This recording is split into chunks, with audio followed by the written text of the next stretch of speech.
Long before the first iPhone shipped, before BlackBerry became a verb, and before anyone outside a handful of research labs was seriously talking about carrying a computer in their pocket, Bill Gates stood in front of an audience and described almost exactly what billions of people would eventually be holding in their hands every single day. He didn't call it a smartphone because that word didn't exist yet in any meaningful sense. He called it something stranger, and in some ways more accurate, the wallet PC. To understand just how early and how specific this prediction actually was, we need to go back to where it first surfaced. Walk through exactly what Gates said it would do, and then hold that description up against the device most of us are probably reading this from right now. The earliest documented version of this idea traces back to a lecture Gates gave at the University of Washington in February 1993, more than a decade before Apple would release the iPhone, and years before most consumers had ever used the internet at home. In that talk, Gates was expanding on a broader concept he'd been pushing at Microsoft for a while, something the company had branded information at your fingertips. That phrase was mostly about getting computers to surface relevant information automatically, without users having to dig for it manually. But in this particular lecture, Gates pushed the idea a step further, describing a compact pocket-sized device that would combine an astonishing number of separate physical objects people carried around every day into one single piece of hardware. According to biographer accounts of that talk, Gates described the wallet PC as something that would function as a person's key, their passport, their credit card, their mailbox, their source of retrieved information, and even a place to store snapshots, all built into a device that would also include a wireless data connection and a global positioning system. Read that list again, slowly, and think about what's actually on your phone right now. Digital boarding passes and hotel room keys that unlock your door with a tap. Mobile wallets that replaced physical credit cards at checkout counters everywhere. Email that syncs automatically the moment a new message arrives. A camera roll holding thousands of photos instead of a single roll of film. GPS built directly into the hardware, guiding you turn by turn without a separate device. In 1993, when most personal computers still didn't have built-in wireless networking and GPS was still primarily a military and aviation technology, Gates was describing, feature by feature, a device that wouldn't exist in a form regular consumers could buy for well over a decade. 2 years later, Gates expanded on this idea dramatically in his first book, The Road Ahead, published in November 1995 and co-written with Microsoft executives Nathan Myhrvold and Peter Rinierson. This is where the wallet PC concept really got fleshed out into something closer to a genuine product vision, rather than a single line in a university lecture. Gates devoted real space in the book to describing this device in detail, and the level of specificity is honestly a little uncanny to read today. He described the wallet PC as roughly the same size as, well, a wallet. Small enough to fit comfortably in a pocket or purse, a description that maps almost exactly onto how people talk about their smartphones today. He wrote that it would have a screen capable of displaying useful information at a glance, and that it would connect wirelessly to what he called an interactive network, allowing it to send and receive information no matter where the user happened to be. This was, again, years before Wi-Fi was a household term and long before cellular data networks were fast enough to do much more than send basic text messages. Gates also predicted that these devices would be secured using some form of biometric identification, most likely a fingerprint, and that this security feature would let the device double as a form of digital identification, something you could use to get into a concert, board an airplane, or verify who you were in situations that previously required a physical ID card. If that sounds familiar, it should. Fingerprint sensors became a standard smartphone feature starting with devices in the early 2010s, and today most smartphones support boarding passes, event tickets, and even government identification stored directly inside a digital wallet app, unlocked with exactly the kind of biometric verification Gates described roughly 2 decades before it existed. It's worth noting that even the specific idea of using a fingerprint rather than some other biometric marker was a fairly precise guess at the time. Facial recognition, iris scanning, and voice authentication were all being explored by researchers in the early 1990s as potential ways to verify identity electronically, and there was no obvious consensus yet about which approach would eventually become the mainstream default for consumer devices. Fingerprint sensors turned out to be the first biometric method to reach mass market. Smartphones at scale, appearing widely starting around 2013, well over a decade after Gates specifically named it as his best guess for how a wallet PC would handle security. Facial recognition eventually caught up and, on many devices today, has become the more common default. But fingerprint sensors remain widely used as well, particularly for payment authentication, which is almost exactly the use case Gates originally described.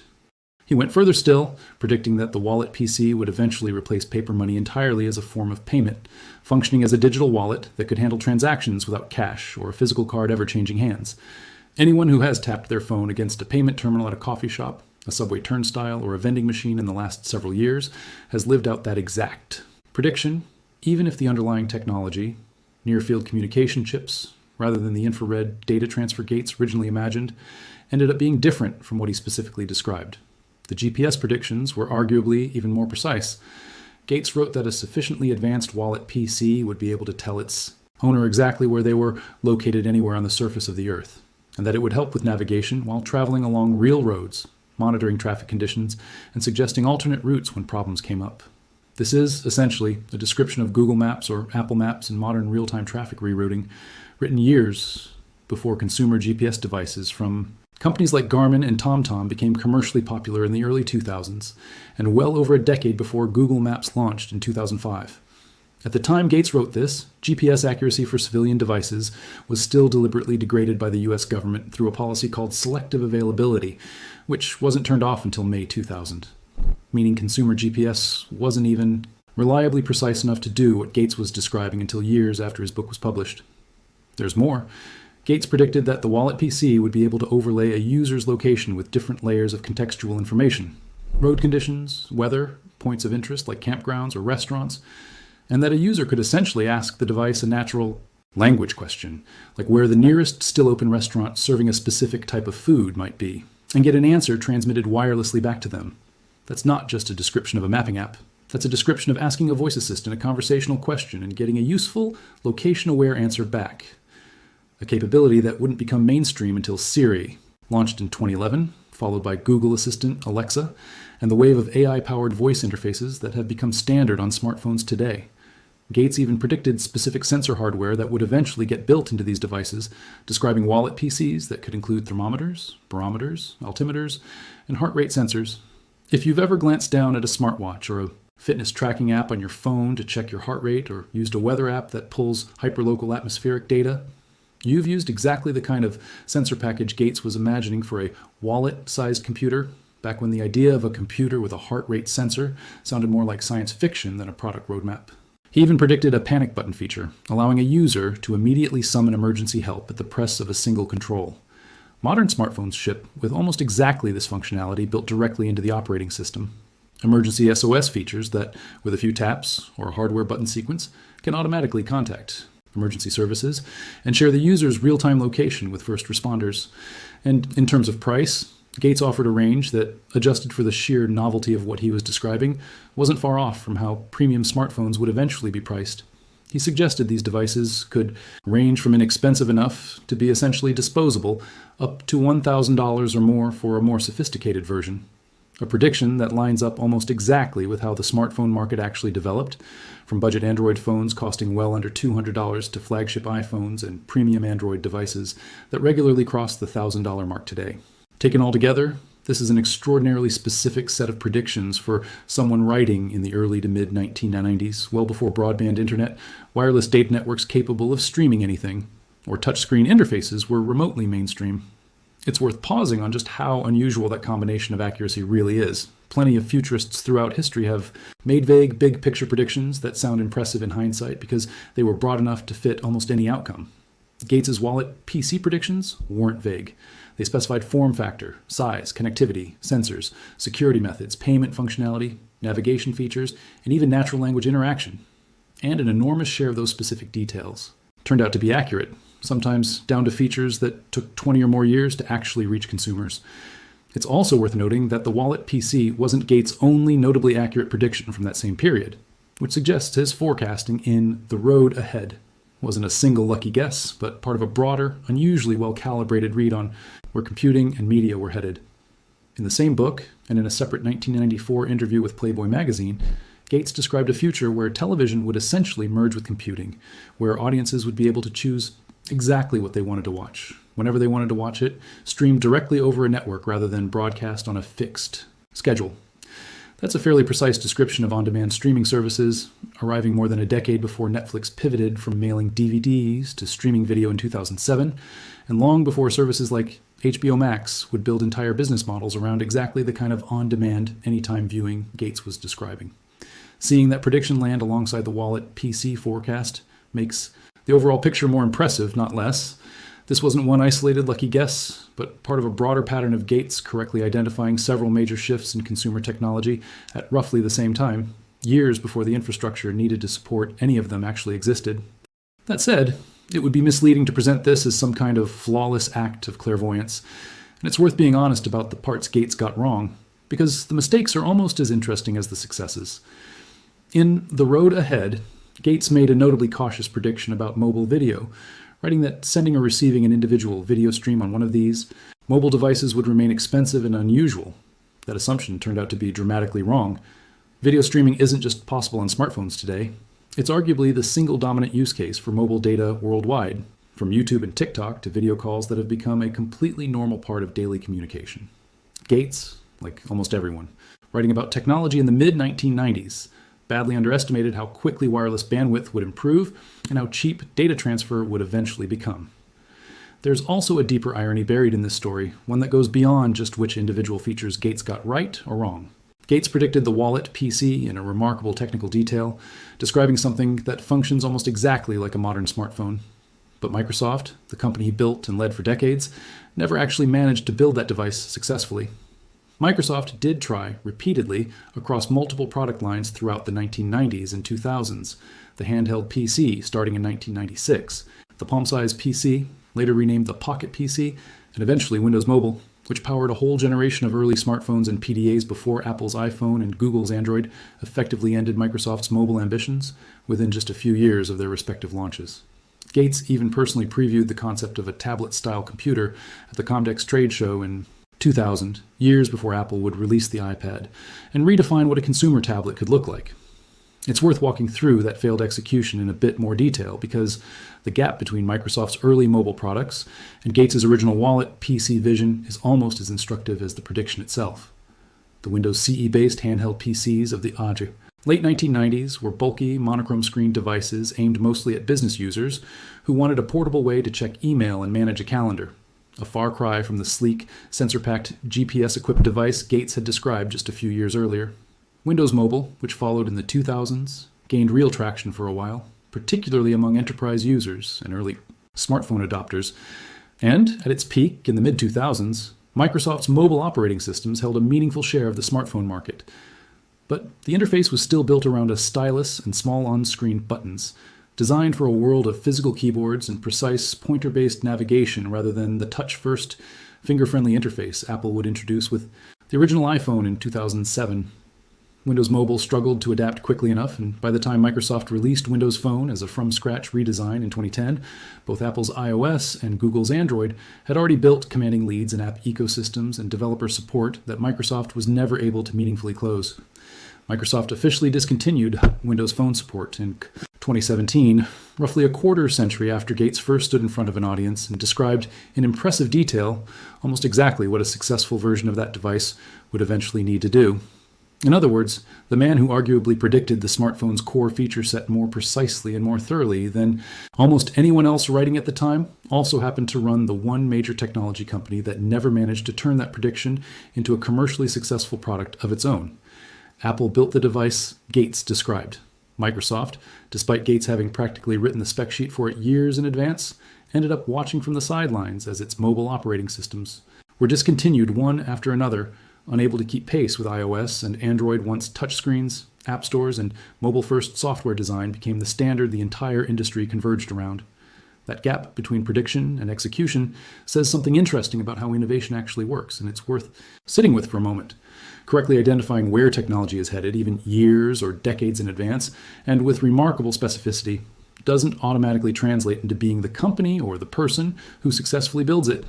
Gates had the vision. Microsoft had the resources, the engineering talent, and multiple attempts at building exactly the kind of device he'd described. And it still wasn't enough to overcome the execution, timing, and design choices that ultimately determined which company would define the smartphone era. There's a specific technical reason this gap existed too, and it goes beyond just Microsoft moving too slowly. Throughout the Windows Mobile and early Windows Phone era, Microsoft was still largely thinking about mobile devices as smaller versions of a desktop computer. shrinking down the Windows interface, the file system, and desktop-style navigation conventions to fit a tiny screen.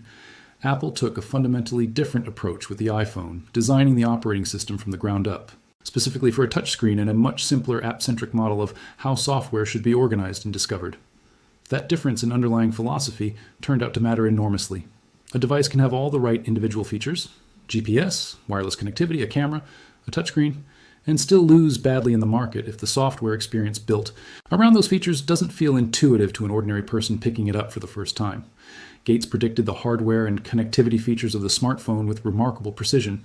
What his prediction didn't fully anticipate was just how much the success of the device would ultimately hinge on software design philosophy rather than the underlying technical capabilities alone. It's also worth putting Gates's prediction in context against what other prominent technologists and futurists were saying around the same period, because it highlights just how far ahead of the conventional thinking this particular idea actually was. Throughout the early to mid-1990s, plenty of serious forecasts about the future of computing focused heavily on desktop machines becoming faster, on CD-ROMs replacing floppy disks, and on early online services like AOL and CompuServe expanding what people could do from their home computers. Mobile computing, to the extent it was discussed at all, was often treated as a niche category for business travelers checking email on clunky, expensive devices, not as something that would eventually become the primary computing device for the majority of the planet's population. Gates's wallet PC concept stood out precisely because it imagined mobile as the default, not the exception, at a time when almost the entire industry was still thinking primarily in terms of desks, offices, and wired connections. There's a broader industry pattern worth mentioning here, too. Throughout the 1980s and 1990s, several other researchers and technologists were independently exploring similar ideas about ubiquitous, wearable, or pocket-sized computing, particularly at places like Xerox PARC, where researchers coined the term ubiquitous computing to describe a future where computing power would be embedded invisibly into everyday objects and environments, rather than concentrated in a single desktop machine. Gates's wallet PC concept fits squarely within that broader current of thinking that was circulating in serious computer science circles at the time, even if most of that thinking stayed confined to research papers and academic conferences rather than reaching a mainstream audience. What made Gates's version different and arguably more influential in terms of public visibility was that he wasn't just a researcher publishing in an academic journal. He was the CEO of the world's most powerful software company, writing a best-selling book aimed directly at ordinary readers, which meant these ideas reached a vastly larger audience than they otherwise would have. Looking back on all of this decades later, Gates himself has been fairly candid about how he views his own predictions from that era. In blog posts and interviews reflecting on the road ahead around its 25th anniversary, he's acknowledged that he was thinking obsessively about these ideas at the time, turning them over constantly, and that the accuracy of some of his predictions surprised even him in hindsight. He's also been willing to point out where he got things wrong, rather than only highlighting the hits, which is a fairly unusual level of self-awareness for someone revisiting decades-old predictions that could easily be spun into an uncomplicated victory lap. That kind of self-reflection is worth acknowledging on its own. Separate from the predictions themselves, it would have been easy for Gates, looking back at a set of forecasts that turned out to be this accurate, to lean into the visionary framing without much nuance. Instead, by his own account, he's treated the anniversary retrospectives more like an exercise in honest self-assessment, noting the hits, owning the misses, and generally avoiding the kind of after-the-fact cherry-picking that makes so many old predictions that came true articles feel a little dishonest. Given how selectively these kinds of retrospectives are often written across the tech industry, cherry-picking the impressive hits while quietly ignoring a dozen forgettable misses, it's worth giving some credit to Gates for engaging with his own track record in a more balanced way than the format usually invites. What makes the wallet PC story worth revisiting today isn't just the trivia value of Bill Gates predicted the iPhone before it existed, even though that framing captures people's attention for good reason. It's a genuinely useful case study in how technological forecasting actually works when it succeeds, and why it so often fails to translate into commercial success, even when the forecast itself is remarkably accurate. Gates wasn't guessing randomly and getting lucky. He was extrapolating from real trends he could already see forming in the early 1990s. Shrinking hardware, improving wireless technology, growing interest in mobile computing among researchers and early adopters, and following those trends to their logical conclusion with unusual discipline and specificity. The parts he got right because he was paying close attention to the actual trajectory of the underlying technology, not because he was making a lucky guess about a distant, unknowable future. And the parts he got wrong are just as instructive. Underestimating how fast video streaming would become cheap and Ubiquitous wasn't a failure of imagination so much as a reasonable, conservative extrapolation from the bandwidth constraints that were genuinely real in 1995. It's easy, looking back with the benefit of hindsight, to laugh at predictions that turned out to be too cautious. It's much harder to actually sit in 1995, look at the state of wireless data transfer at the time, and correctly guess that within 20 years, people would be casually streaming high-definition video to a device in their pocket while walking down the street. There's also a fitting symmetry to how this story has aged, given the specific title framing this video is built around. It's easy to compress Bill Gates predicted the smartphone into a single, tidy soundbite, and that compression captures people's attention for good reason. It's a genuinely striking fact. But the more accurate version of the story, the one this whole breakdown has tried to lay out, is a little messier and a lot more interesting. An unusually detailed feature-by-feature forecast made across a 1993 lecture and a 1995 book that got an enormous number of specific technical details right, missed badly on how fast video streaming would scale, and was ultimately built by a completely different company than the one led by the man who described it first. That's a more complicated story than Gates saw the future. It's a story about how seeing the future clearly and actually building it are two entirely different skills, and how rarely the same person or the same company ends up doing both. So the next time you tap your phone to pay for a coffee, ask a voice assistant for directions to the nearest restaurant, glance at a heart rate reading from an app, or use a fingerprint to unlock a boarding pass at the airport, it's worth remembering that someone described almost that exact combination of features in that exact form factor more than 30 years ago, years before the underlying technology to actually build it even existed. He just called it something different. He called it the Wallet PC. And whether or not you think Microsoft deserved to be the company that eventually built it, there's no denying that Bill Gates, sitting at a lectern in 1993 and later writing it all down in 1995, saw an unusually clear and detailed picture of exactly where all of this was headed. If you found this breakdown as fascinating as I did, consider subscribing for more deep dives into the predictions, near misses, and forgotten history behind the technology we all use every day. And let me know in the comments, which specific Wallet PC prediction do you think holds up as the most impressive given how early it was made? And which one do you think Gates got the most surprisingly wrong?